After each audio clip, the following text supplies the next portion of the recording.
Hello friends, welcome. This is Neetu Kumari. तो आज हम बात करने वाले हैं भाषा के बारे में कि लैंग्वेज क्या होती है, उसके स्वरूप क्या हैं और इससे रिलेटेड वैसे बहुत सारे क्वेश्चंस हैं जिनको जो है यहाँ पर हम आज डिस्कस करने वाले हैं।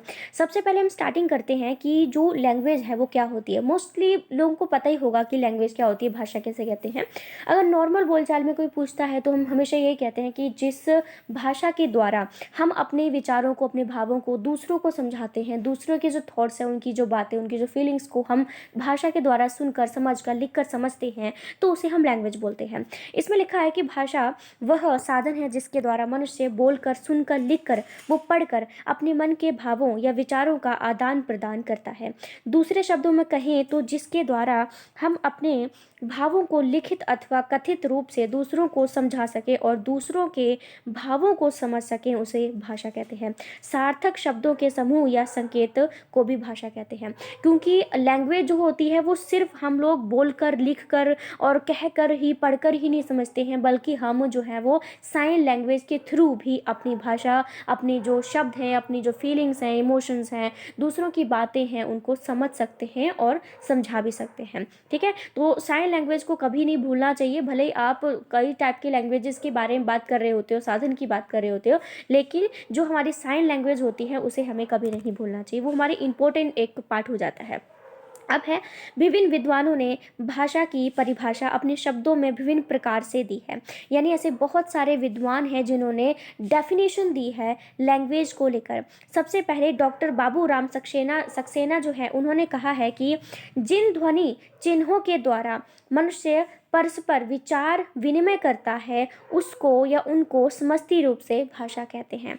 सिंपल सी बात है। दूसरी डेफिनेशन दी है काव्यादर्श के अनुसार। इसको काव्य आदर्श भी आप पढ़ सकते हो संधि विच्छेद करके। तो इन्होंने भाषा के बारे में अपनी बात कहते हुए कहा है कि यह समस्त तीनों लोक अंधकारमय हो जाते हैं यदि शब्द रूपी ज्योति से यह संसार प्रदीप ना होता। ठीक है, आपको इनमें से जो डेफिनेशन इजी लगती हो या याद करने में, समझने में आसानी हो, वो आप इसमें चुन सकते हैं ना। नेक्स्ट डेफिनेशन दे रखी है, ब्लॉक और ट्रेजर ने कहा है, भाषा उस व्यक्त वाणी चिन्ह की पद्धति को कहते हैं जिसके माध्यम से समाज पर इस पर व्यवहार करता है। ठीक है, तो ये 3 डेफिनेशंस हैं जो कि हमारी लैंग्वेज को लेकर दी हुई है। अब आता है हमारा नेक्स्ट जो पॉइंट आता है वो ये है कि भाषा के 2 आधार कौन कौन से होते हैं। तो जो हमारी लैंग्वेज है, जो भाषा है, उसके 2 आधार होते हैं। पहला है मानसिक आधार और दूसरा है भौतिक आधार। ठीक है, मानसिक आधार की बात करें तो इसका मतलब होता है कि यदि कोई व्यक्ति अपने विचार एवं भाव को अपनी समझ के आधार पर प्रकट करता है, उसे मानसिक आधार कहा जाता है। और हम भौतिक आधार की बात करें तो इसमें लिखा है, यदि कोई व्यक्ति विचारों एवं भावनाओं को समाज से सुन के या देख के या पढ़ के प्राप्त करता है तो उसे हम भौतिक आधार कहते हैं। ठीक है बच्चों, नेक्स्ट हमारे पास आता है भाषा की प्रकृति क्या है। मोस्ट इम्पोर्टेंट ये टॉपिक है हमारा कि नेचर क्या है लैंग्वेज का, क्योंकि ज़्यादातर अगर लैंग्वेज से रिलेटेड कोई चीज़ पूछी जाती है तो उसका नेचर हमेशा ही पूछा जाता है और उसकी इम्पोर्टेंस भी पूछी जाती है। ठीक है, तो अभी हम बात करेंगे जो लैंग्वेज है उसका नेचर क्या है, उसकी प्रकृति क्या है। थोड़ा सा ब्रीफ इंट्रोडक्शन ले लेते हैं कि भाषा के विकास तथा मानव के विकास का सीधा संबंध है। सिंपल सी बात है कि लैंग्वेज की डेवलपमेंट और ह्यूमन डेवलपमेंट, इनका सीधा रिलेशन है। भाषा भाव एवं विचारों की जननी अथवा अभिव्यक्ति का माध्यम और साधन है। भाषा के कारण ही मानव इतना उन्नत प्राणी बन सका है। बुद्धि तथा विचार तथा चिंतन शक्ति के कारण ही मनुष्य भाषा का अधिकारी बना है तथा भाषा की प्रकृति, स्वरूप एवं विशेषता के संबंध में हम निम्नलिखित बिंदुओं को देख सकते हैं। अब मैं आपको मेन इसके जो पॉइंट्स हैं उसके बारे में बताती हूँ कि हम कुछ जो इसके हेड पॉइंट्स होते हैं उनके थ्रू अगर इसको हम समझते हैं कि लैंग्वेज का नेचर क्या होता है तो बहुत ईजी वे में और बहुत अच्छे से आप चीज़ को कवर कर पाओगे, है ना। सबसे पहला जो लैंग्वेज का नेचर आता है वो है भाषा अर्जित संपत्ति है। हाँ, क्योंकि हम कोई भी बच्चा जब माँ के पेट में होता है तो वहाँ के माँ के पेट में जो है वो लैंग्वेज को सीख कर कभी भी नहीं आता है। जब वो जन्म लेता है तो धीरे-धीरे करके जो है वो भाषा को सीखता चला जाता है। ऐसा नहीं है कि एकदम से जो है पैदा होते ही वो फिर भाषा सीख जाएगा, उसे लैंग्वेज को सीखने में भी टाइम लगता है। सबसे पहले वो 2-3 शब्द सीखता है, फिर वाक्य बनाना स्टार्ट करता है, फिर वो सेंटेंसेस उसको में उन चीज़ों को पिरोना शुरू करता है, तब जाके जो है आगे चल के वो लैंग्वेज को सही तरह से यूज़ कर पाता है। और जो लैंग्वेज होती है वो हम अर्जित करते हैं, क्योंकि सबसे पहली जो हमारी लैंग्वेज होती है वो हमारी मदर टंग होती है। उसमें ना हम कभी किताब कॉपी उठाते हैं, ना कोई स्कूल, ना कोई वर्दी, कुछ नहीं होता। मदर टंग सीखते हैं हम अपने इन्वायरमेंट से, हमारी फैमिली में, हमारे रिश्तेदार या हमारे आसपास के लोग जिस भाषा को बोलते हैं हमारे जन्म के समय, ठीक है, तो वो क्या होती है, वो हमारी मदर टंग होती है। तो इसमें सबसे पहली बात यही है कि मनुष्य भाषा का अर्जन अपने परिवार और वातावरण से करता है। इसलिए जैसा वातावरण होता है वैसा ही मनुष्य की भाषा भी होती है। ठीक है। दूसरा पॉइंट है कि भाषा सामाजिक वस्तु है। भाषा जो है, जो लैंग्वेज है, वो सोशल वस्तु क्यों है? क्योंकि किसी भी भाषा का जो अस्तित्व होता है वो समाज में ही होता है। ठीक है। जैसे मैं एग्जांपल दूं कि आज के टाइम पे हमारी, जैसे पहले की जो भाषाएं होती थी, जैसे जो अपनी ब्राह्मी लिपि थी, खरोष्टी लिपि थी, वो पहले यूज़ होती थी। अब क्यों नहीं होती हैं? अब इसलिए नहीं होती हैं क्योंकि उन लैंग्वेजेस को यूज़ करने वाले लोग नहीं हैं। तो यही है कि कोई भी जो लैंग्वेज होती है वो सोसाइटी में ही एग्जिस्ट करती है। जब तक लोग उसको बोलते रहेंगे तब तक वो बनी रहेगी, और जब उस लैंग्वेज को लोग बोलना बंद कर देंगे, कम कर देंगे या छोड़ देंगे, तो वो लैंग्वेज भी अपने आप ही ख़त्म हो जाती है। ठीक है। उसके बाद है भाषा परिवर्तनशील है। सिंपल सी बात है, जो लैंग्वेज होती है वो चेंज होती रहती है। ये हमारे क्षेत्र के अकॉर्डिंग भी चेंज होती रहती है। ठीक है। और ये हमारी खुद की भाषा में भी चेंज होते रहते हैं। समय के साथ हमारी लैंग्वेज के भी बहुत सारे शब्द को निकाल दिया जाता है, और कुछ जो नए शब्द हैं उनको ऐड कर लिया जाता है। जैसे कि मैं यहाँ पर टेलीफोन की बात करती हूँ। टेलीफोन क्या है? ये हमारा हिंदी का वर्ड नहीं है, ये अंग्रेजी का वर्ड है, लेकिन हमने इसको हिंदी में लिख के जो है इसको यूज़ करना शुरू कर दिया है। ठीक है। तो ये जो लैंग्वेज होती है वो चेंज होती रहती है, और ये होना भी चाहिए। नेक्स्ट पॉइंट है, भाषा का कोई अंतिम स्वरूप नहीं है। भाषा कभी भी पूर्ण नहीं होती है, अर्थात ये कभी नहीं कहा जाता कि भाषा का अंतिम रूप कुछ और है। भाषा से हमारा तात्पर्य जीवित भाषा से है। कहने का मतलब ये है कि जो लैंग्वेज होती है उसका जो स्वरूप होता है वो चेंज नहीं होता है। लैंग्वेज मोस्ट ऑफ वैसे की वैसी ही रहती है। हाँ, उसकी जो वर्डिंग होती है, उसमें जो शब्द होते हैं, उनमें बदलाव होता रहता है। ठीक है। अब ऐसा तो नहीं है ना कि हिंदी भाषा को हम पूरी तरह से चेंज ही करके कोई और भाषा बोलने लगे, तो ऐसा नहीं होता है। हम हिंदी भाषा को बोलते हैं, लेकिन उसमें कुछ नए शब्दों को हमने और ऐड कर लिया है, और कुछ पुराने शब्दों को हमने निकाल दिया है, बस यही है। ऐसा नहीं है कि हमने लैंग्वेज को ही बदल डाला है ना। नेक्स्ट पॉइंट है, भाषा परंपरागत है। व्यक्ति इसका अर्जन कर सकता है, उत्पन्न नहीं कर सकता। सिंपल सी बात है। ये कह रहे हैं कि जो लैंग्वेज होती है उसको मनुष्य यूज़ कर सकता है, उसको बना नहीं सकता है। क्योंकि पहले की जो लैंग्वेजेस थी, अब उनको किसने बनाया, कैसे चला, ये हमारे विस्तार में नहीं है ये। ठीक है। तो ये लिखा है कि व्यक्ति भाषा को उत्पन्न नहीं कर सकता, उसमें परिवर्तन जरूर कर सकता है, जो हम पहले बात कर चुके हैं। पर भाषा का जन्म परंपरा और समाज से ही होता है। ठीक है। ये जो भाषा है यही भाषा की जननी भी है। फिर है, भाषा पैतृक संपत्ति नहीं है। भाषा किसी की प्रॉपर्टी नहीं है कि हिंदी लैंग्वेज को, इंग्लिश लैंग्वेज को, पुर्तगाली लैंग्वेज को सिर्फ वही लोग यूज़ करेंगे जिन्होंने लैंग्वेज को खरीद लिया है। ऐसा नहीं है। भाषा को कोई भी बोल सकता है, किसी भी तरीके से बोल सकता है, कोई पाबंदी नहीं है। ठीक है। अब जो हम लोग भी हिंदी बोलते हैं, भारतीय हम हिंदी बोलते हैं, अमेरिका वाले भी हिंदी बोलते हैं। कोई ऐसा थोड़ी है कि भारत में ही हिंदी बोली जाती है तो सिर्फ भारत के लोग ही हिंदी बोलेंगे, ऐसा नहीं है। नेक्स्ट है, भाषा जटिल से सरलता की ओर जाती है। कहने का मतलब यही है कि जब हम लैंग्वेज को सीखना स्टार्ट करते हैं तो हम पहले क्या करते हैं, बहुत ही सरल जो शब्द होते हैं उनको सीखना स्टार्ट करते हैं। ठीक है। कोई भी मनुष्य कम परिश्रम में अधिक कार्य नहीं करना चाहता। मानव की यही प्रवृत्ति भाषा के लिए उत्तरदायी है।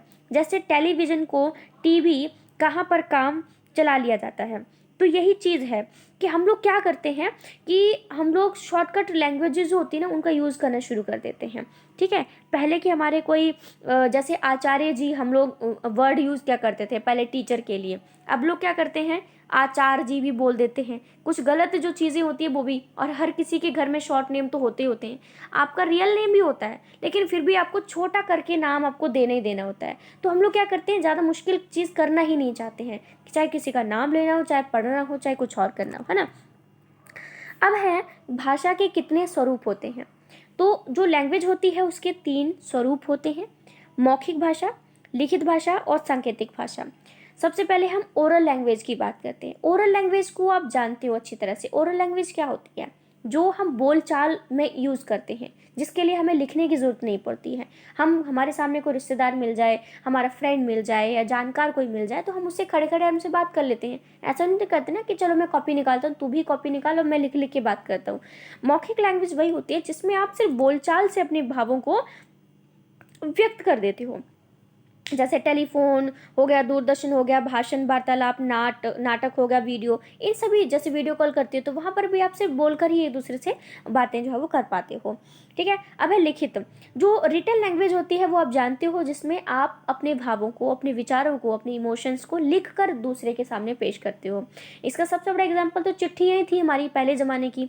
आज के टाइम पे मेल्स हैं, हमारे व्हाट्सएप पे मैसेजेस हैं, तो हम क्या करते हैं, लिख के ही हम लोग दूसरे को अपनी बात बताने की कोशिश करते हैं, है ना। जैसे मैंने आप एग्जाम्पल भी हमारे ले रखे हैं, कहानी है, ठीक है, पत्रिका है, समाचार पत्र है, कोई लेख है, कोई लेटर है, तो ये लिखित रूप में हम एक दूसरे से कन्वर्सेशन कर रहे होते हैं।